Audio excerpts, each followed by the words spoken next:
Hey, what's up, everybody? Welcome to the YanBar Podcast. Bryan Barcelo hosted this episode. Today's guest, Mike Baluja. How you doing, man? All right, Bryan, how you doing? Fantastic. It turns out the big guava. What is it? And when it comes to guava, does size matter? You got me right off the bat. Huh? You go hit me with that one. Guava is a book that a friend of mine wrote. His name is Wes Singletary.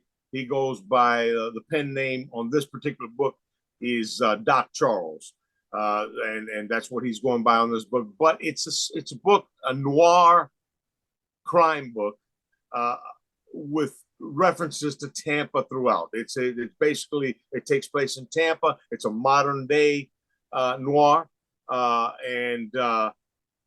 I had been talking to him. I found out what he was doing, and the way I work, things inspire me. And as soon as they do, I took off and I wrote a song about it, and he loved it. And next thing you know, it's promoting, and I love the song. I love the feel of it. I love the story, and I hope that people embrace the book. Big Guava. It's on Amazon and it's on Barnes and Noble's online also. So Now, when you said the inspiration for the song, which I love, by the way, the video is fantastic. Did the book, I say, inspire it directly, or is it just your feelings of the book? It was based. The song was written by just looking at the cover, my conversations with Doc, and looking at that back. They have a preface, maybe 2 paragraphs, 3 paragraphs describing the book. And there was a phrase in there where he was talking about the main character walking and working best in the shadows in between. And I took that phrase right there, and that became the theme of the song. The shadows in between, the stuff that happens, Tampa has got a rich history. It's a beautiful city, a lot of beautiful places, tropic atmosphere. It does have a history of, crime. Understood. Yeah, it's kind of like where it doesn't nowadays, And check this out, Mike. The big guava. First of all, really, what is a guava, and why is it called the big guava? Guava is an affectionate term, and I'm sure Wes probably or Doc probably mentions it because it's an affectionate way of describing Tampa.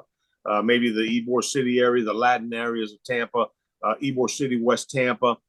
And a guava is a fruit. It grows on a tree around here in these parts. And over here, we have different delicacies that we have with guava, the guava turnover, the guava pastry with cheese. So it's, a Latin delicacy, a fruit, and it's almost like a passion fruit, but a little bit different.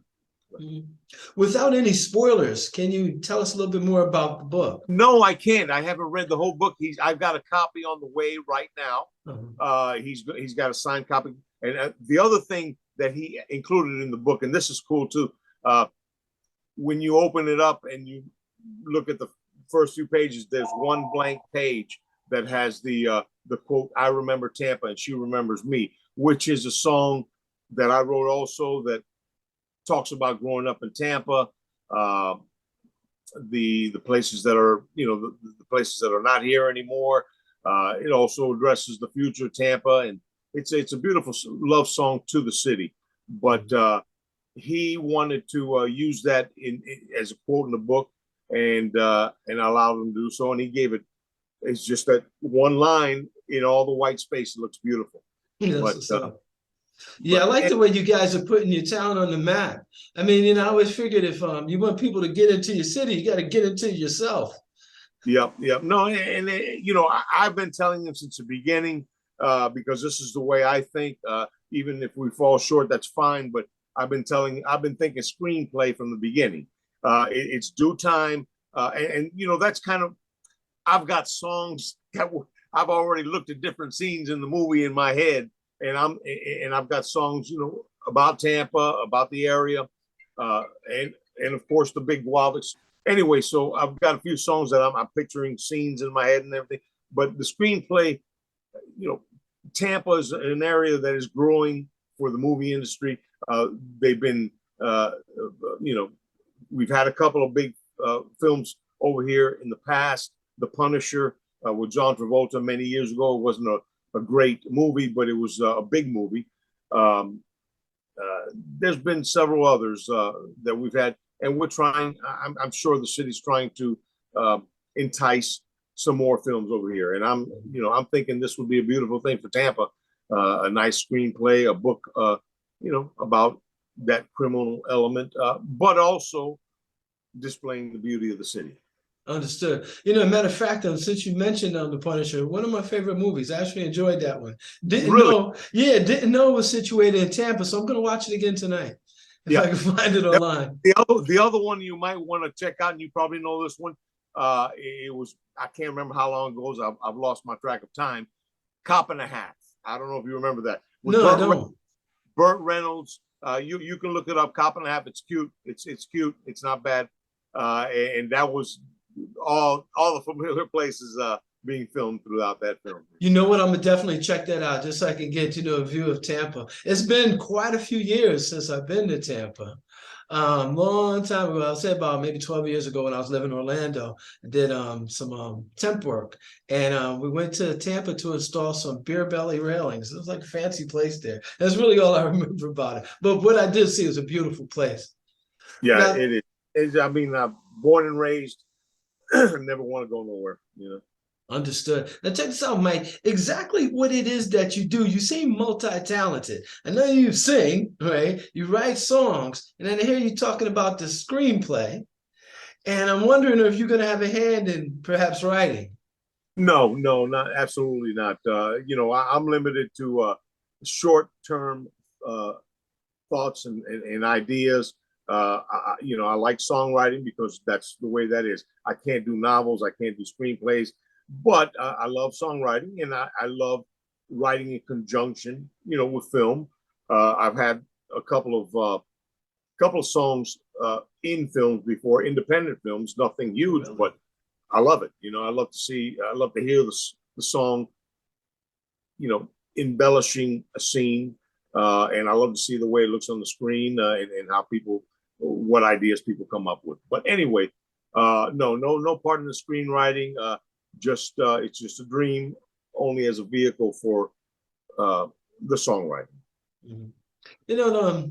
As far as the screenwriting, the reason why I mention it, I notice how you write posts, on Facebook, and I wish I can write like you. I can't. I don't know how to put it. Just the way you write, it just seems like natural, and you know what to say to people, and it seems like that would translate to writing, perhaps a screenplay or something.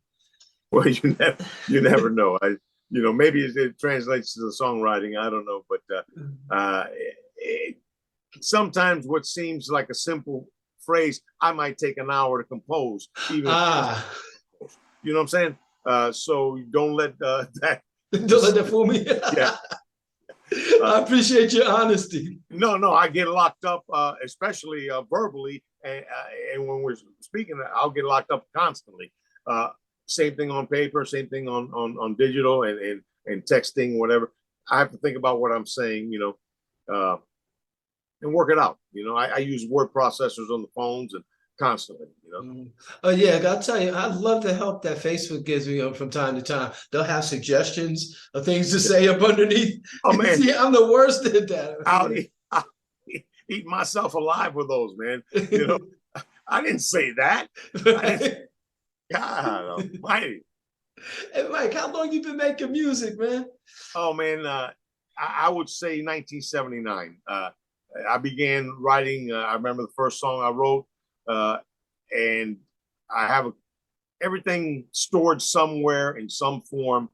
I haven't been able to record everything, but I've made a conscious effort over the past few years to record as clearly as possible the ideas, as many as possible, and and just put them out there and plant the seed, whether it be on YouTube. YouTube is my main channel, but YouTube or Reverb Nation or whatever, just get it out there.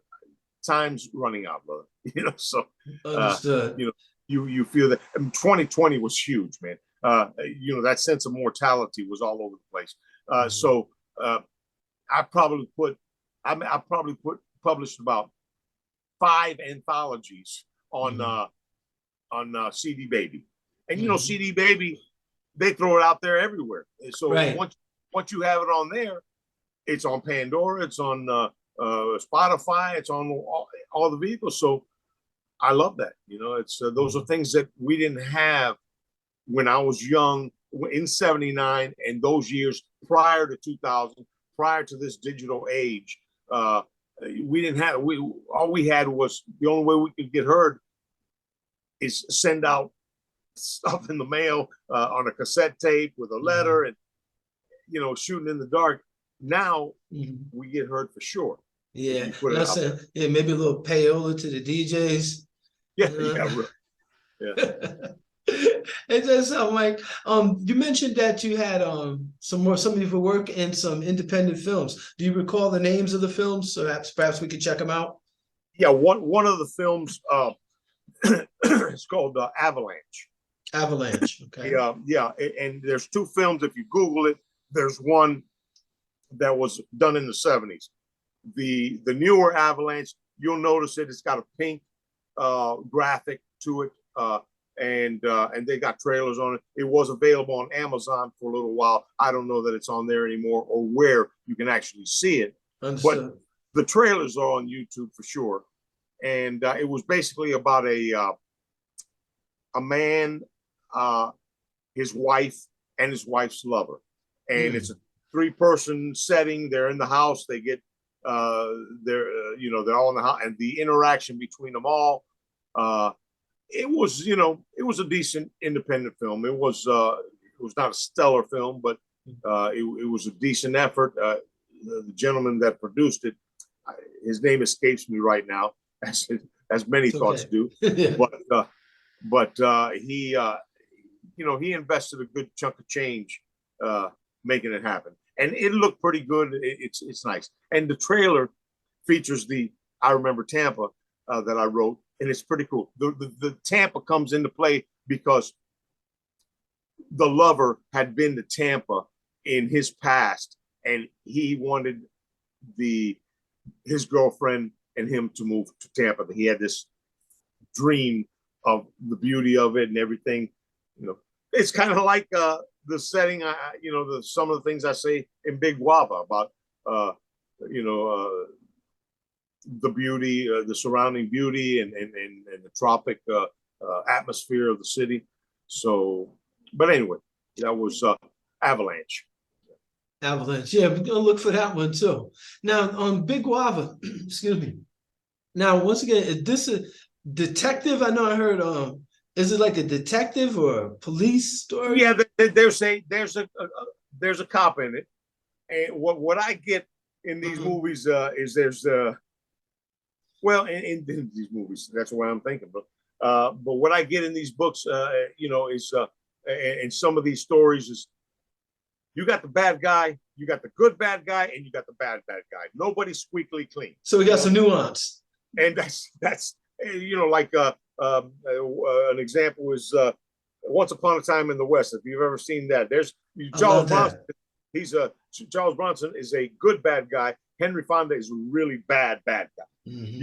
But anyway, so the main character is a guy named Frank. I think it's Frank Longo. No, not Frank. I can't remember right now, but I know his last name is Longo, and he's got a little, some dark spots in him, but he's out for the best, and he's out to be as good as he can. I hope that I love detective novels, any kind of story where they talk to me, where somebody's narrating, it was a cold and rainy day, when I pulled up. Yeah, I love those kind of books. Yeah, buddy. Yeah. I watch them all the time. I mean, I spend a lot of time watching classic movies, Turner Classic Movies, Oh and yeah. even on YouTube, I'll sit and I'll watch B flicks and noir movies that I'm always looking for something that I haven't seen, or something that I really love, like a good song. You watch it over and over again, and it's just the feeling that it creates. Like the Maltese Falcon with Bogart. It's a beautiful film, man. Beautiful Right. film. Makes no sense at all. The plot does. What year Maltese Falcon came out? Do you recall roughly? Maybe 40 something. I don't know. I was about to say I love movies from So the stylish. 50s. Yeah. It's so stylish. It's Yeah. just The people back then, they didn't have the special effects to rely on. So they had to tell great stories. that was the same thing with the monster movies of the time. Frankenstein, Dracula. You didn't see the gore, which was cool. All it did was suggest it and scare the hell out of you. The Day the Earth Stood Still, where the big robot came and snuck up behind them and smashed their heads together, but it didn't show anything. But we still, got that that's vibe.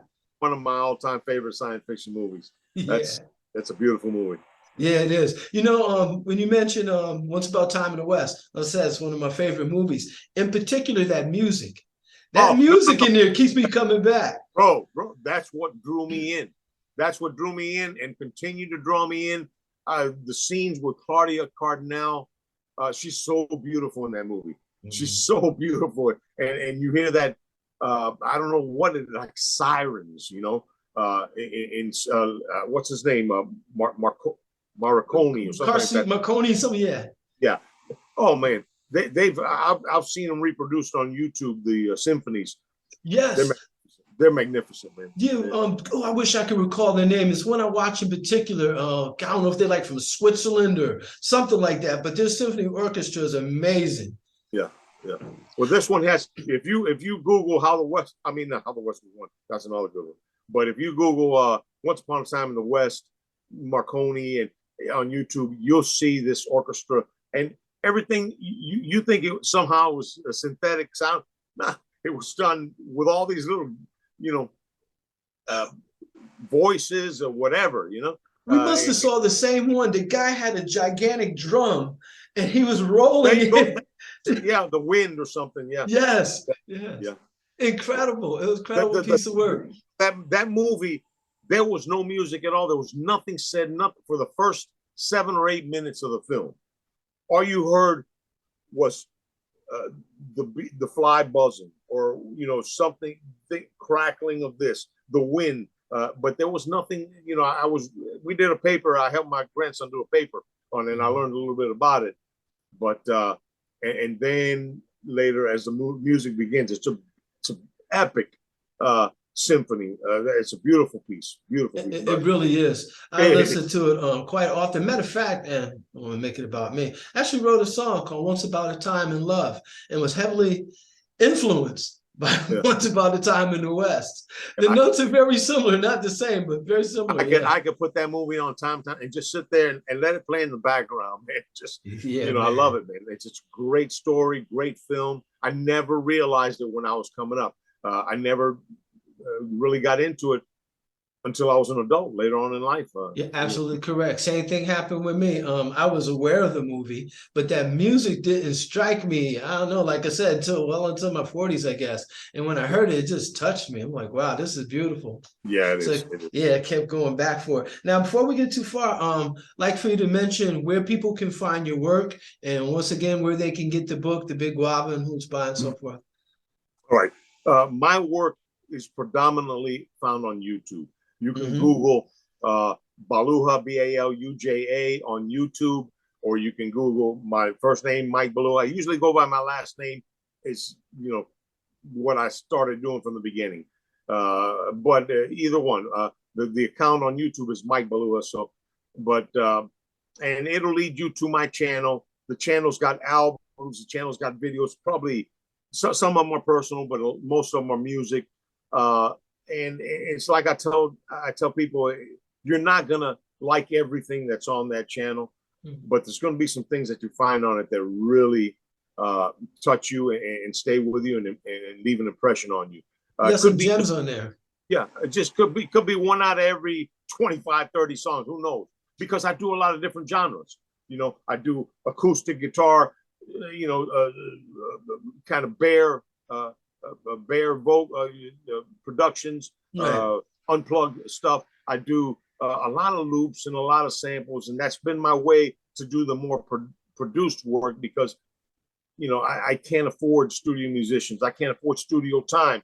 The loops and samples allow me to at least simulate it. And you know, I have to make sacrifices and I have to adapt melodies, almost go out the window. I have to adapt my style to the loops and samples, but it's a fair trade-off. If you know, every once in a while, you know, you run into something really nice, you know.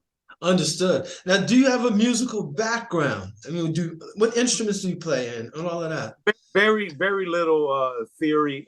You know, I studied some theory for a little bit, abandoned that like I did French class, you know. I mean, and if you don't stay with it, you lose it. So Understood. It's pretty much, I started on the acoustic guitar and I learned well enough, not as good as I'd like to be, but I learned well enough to strum and create the songs and get the ideas down. And then later in life, like I said, with technology, you know, I morphed into some other things and into the computer generated music. That's what I was about to ask you. Do you have a home studio? I do. I've got a TAC 8-track digital recorder. I've got a little preamp that goes into it. I usually will use, you know, whatever I create the music track on. It could be GarageBand, it could be Acid Loops. I use a product called, or a service called Tune Pocket. What's it called? Tune Pocket. Tune okay, Pocket. Now you pay a certain fee per year, and it's like if you were doing videos and you wanted to add music to it. Well, some of those tracks I cut up and they sound great, man. I can't reproduce that, you know. Right. And I will create the song. Sometimes they're almost identical to some of the songs I've written already, and as far as being able to translate them to that vehicle, and it's as clean as you can sound, and you know, it's great. You know? Quality, I understand. But now, obviously, if anything ever happened with one of those songs, I'd have to go and reproduce it in the studio with my own music. But at least to get these ideas going and everything, GarageBand was instrumental.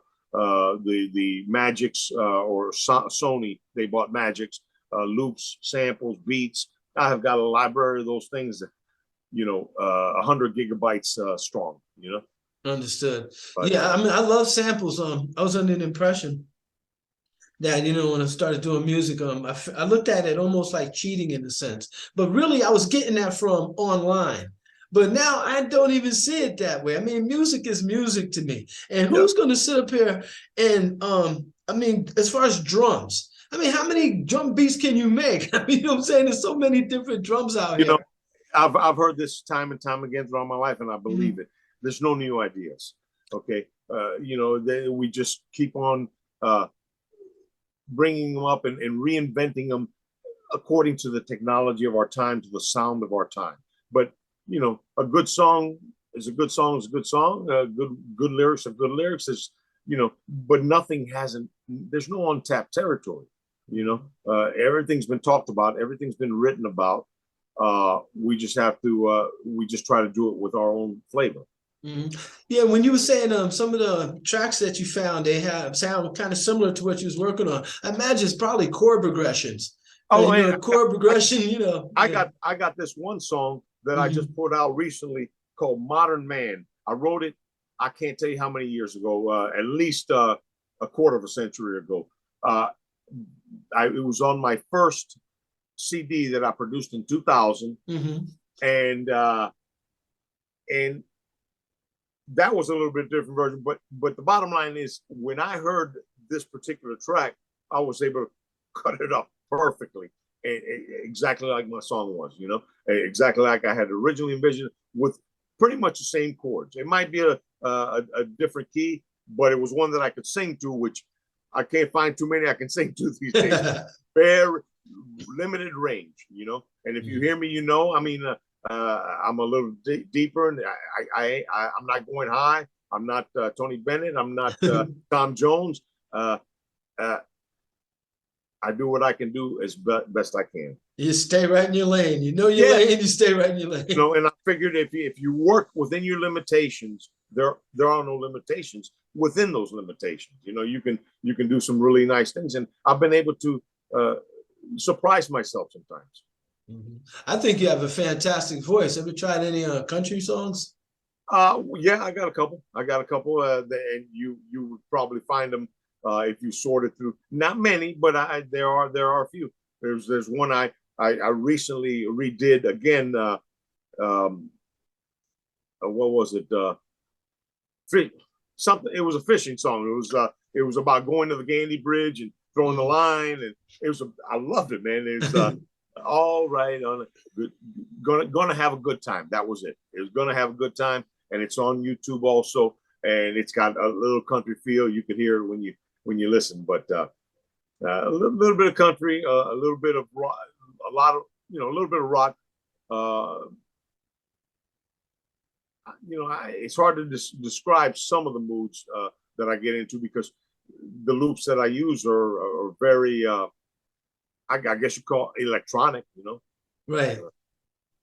Yeah, especially if people try to categorize music and stuff. I have trouble with that one myself, because, when I write songs, I'm not thinking genre. I just write a song. I have noticed that about you. I've noticed you. You got your hands in a lot of fires too.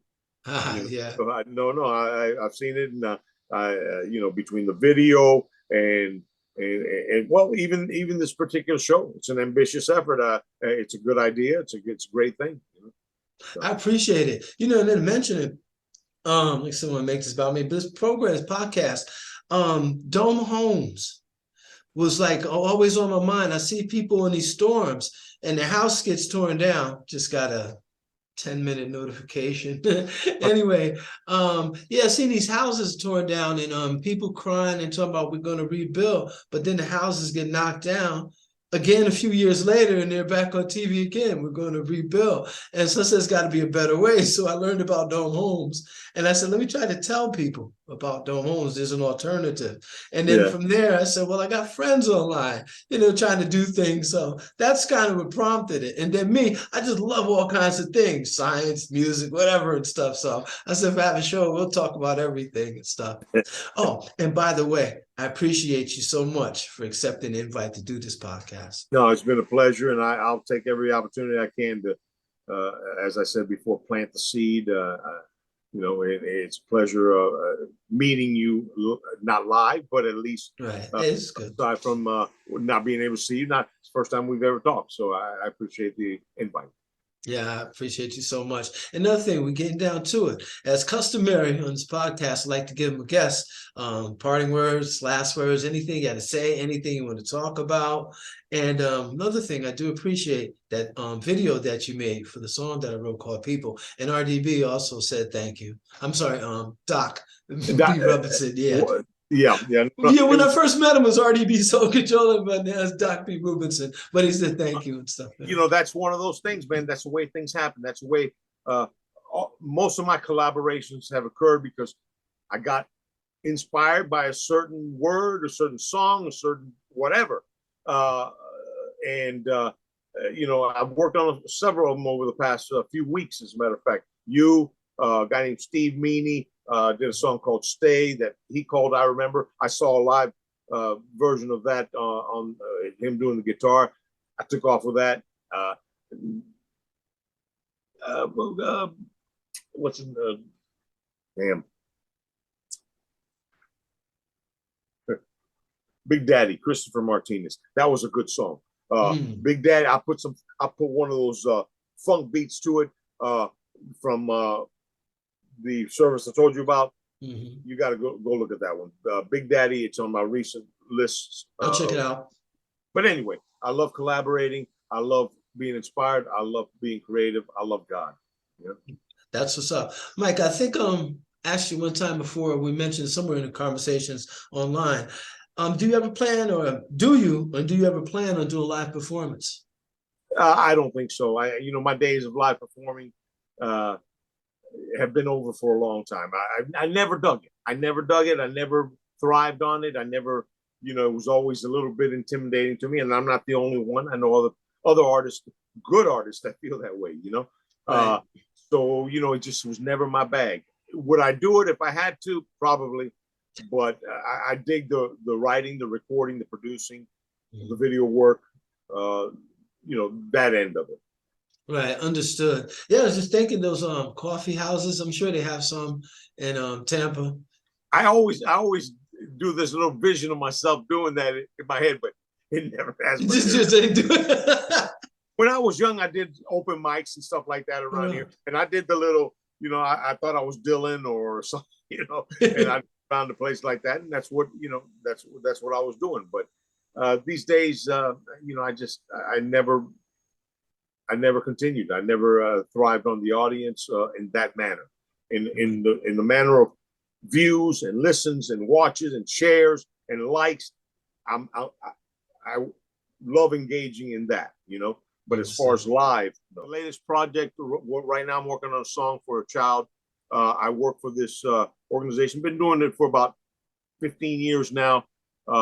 It's called Songs of Love. And John Belzer is the leader of that particular organization. He founded it. His brother passed away, I think, at the age of 20, and he began this nonprofit organization that commissions writers from around the country to write personalized songs for children with life-threatening illnesses. It's a double-edged sword. I enjoy the privilege of being able to do that and put smiles on these children's faces. But it's hard to say. I've written over 100 songs for them. I wish there was no songs I wrote for them. Understood. But it's a great organization, and I encourage, if you're a writer, maybe you can help. You can get in touch with them, Songs of Love. All you have to do is Google them, and you'll be able to touch base with them. If you are just an interested party, they're always looking for donations. They can use them, and it's a worthy cause. You can read all about them. There's some magnificent people over there just doing some magnificent work on the basis of music heals. Yeah, that's really good. What is it? Laughter is the best medicine and music heals. That's pretty good. Some of the best accolades I've ever had in my life are letters from the parents of those children telling me, and I probably had 5 or 6 of them sent to me, Mike, you hit the nail on the head. I can't believe it. He loved it. She loved it. It just, those are better than, any Grammy I could conceive of. And just, yeah. And Mike, getting down to it, I'm going to say goodbye to everybody. One moment, please. Don't go anywhere. Everybody, once again, it's another episode of the YanBar Podcast. Once again, I'm named Bryan Barcelo, here with Mike Baluja. I was saying Baluja. How's it you pronounce that? Baluja. Baluja. Almost, I say it's like Spanish, like exactly. Baja or something. I got you. Thank you, yeah. But Baluja. I thought so. That's why I pronounced like it, because I went online and I hit the little speaker they have when you pronounce things. Well, because the Indian version of that, and there is an Indian, I found out once the internet came on, Baluja, and that's correct. It is correct, but mine is Spanish, Baluja. Baluja. That's what's up, and thank you for that correction. Like I said, I'm here with Mike Baluja, right? And did the music to the Big Guava. Make sure you guys check out that book. And once again, who's that by, Mike? Doc Charles, aka Wes Singletary. All right, thank you. And everybody, make sure you check out our previous YanBar podcast and be on the lookout for our upcoming guests. And always remember that the YanBar Podcast is the place where you make it happen. Once again, I'm Bryan Barcelo here with Mike Baluja. Did I say that right? You got it. All right. Peace, everybody. Thank you, All right. Mike. Thank you.